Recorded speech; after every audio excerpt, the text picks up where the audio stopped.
Well, howdy there, Internet people. It's Bo again. So tonight, we're going to talk about Yemen. What we are not going to talk about is good guys and bad guys, because it doesn't matter. We're going to talk about the legal framework that allows the U.S. to transfer arms, because that's what's important. And this is important completely separate from Trump's veto of the resolution. It really is. But as that veto gets discussed, we need to know about these frameworks and understand whether or not we're breaking our own laws anyway. Now, I know there's going to be somebody out there going, Bo, you don't care about the law, you care about morality. You always talk about legality versus morality. I do. And oddly enough, as you're about to find out, U.S. arms export laws are one of the few places where the U.S. government attempted to establish a moral framework within the laws. It's really bizarre. But you'll find that out as we go along. Before we get talking about that, you have to understand a little bit about the political situation. Now, I want to say 1990, I could be off by a year or two, North and South Yemen became Yemen. The fighting started then. Okay? It came to a boiling point and reached U.S. news and became a topic in 2014. The government the U.S. believes is legitimate is in exile.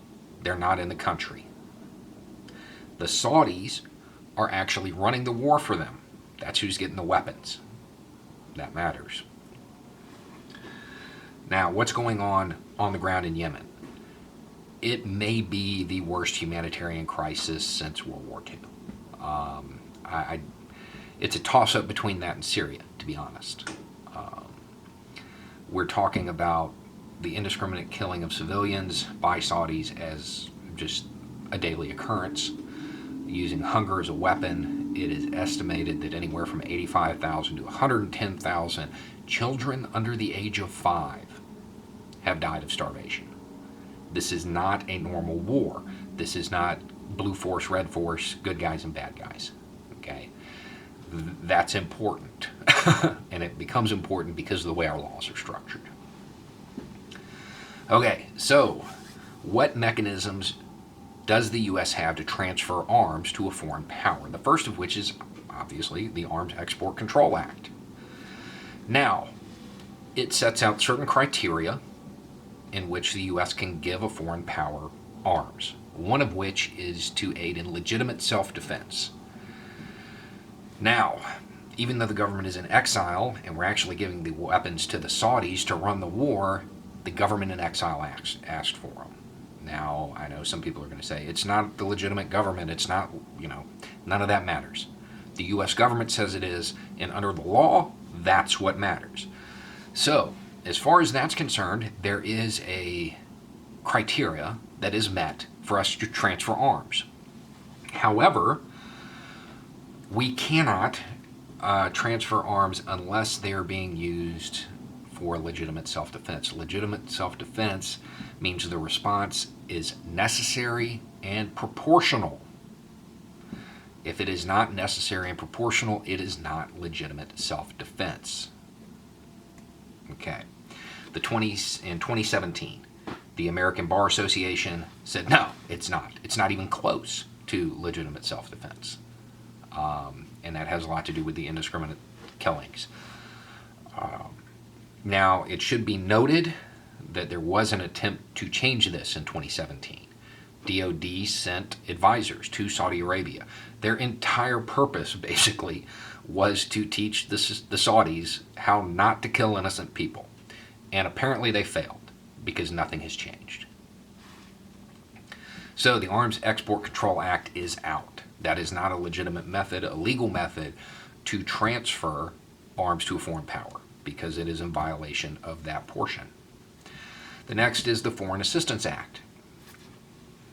Now, under that, we cannot transfer to any power, any government, any entity that is consistently violating human rights. If you know nothing about Saudi Arabia, know this. They're consistent violators of human rights. And you don't have to take my word for it.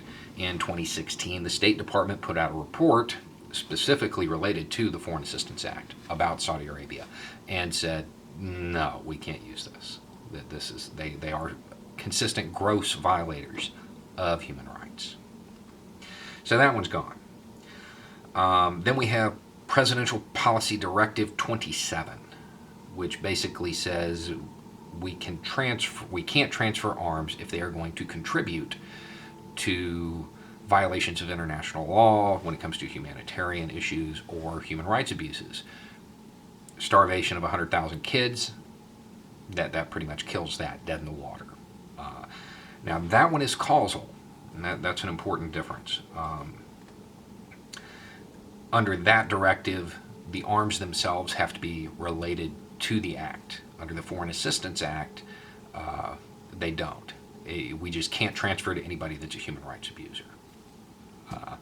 It's regardless of what the weapons are used for. And then Cat P, which is the conventional arms transfer policy, that it's got the same ruling as the presidential policy. We cannot transfer to bad actors. That's what it boils down to. Those are the methods to transfer arms under U.S. law.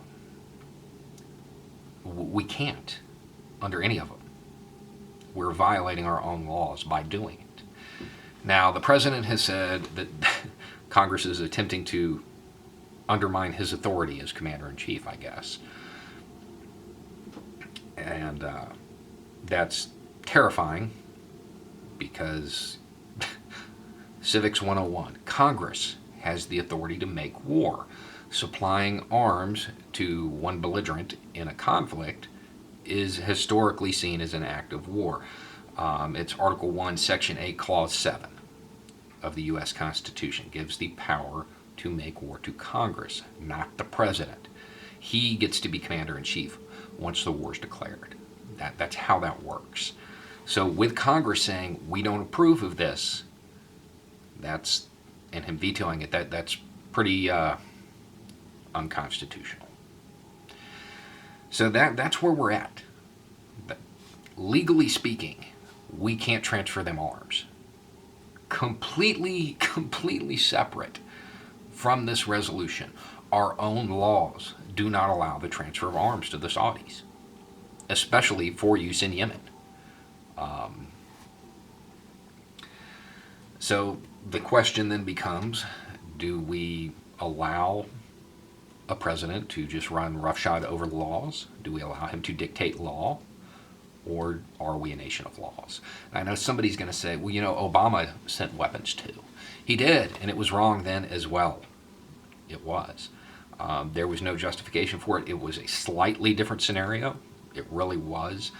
But not different enough to matter, legally speaking. It was illegal then, and it's illegal now. And it needs to stop. Anyway, it's just a thought. Y'all have a good night.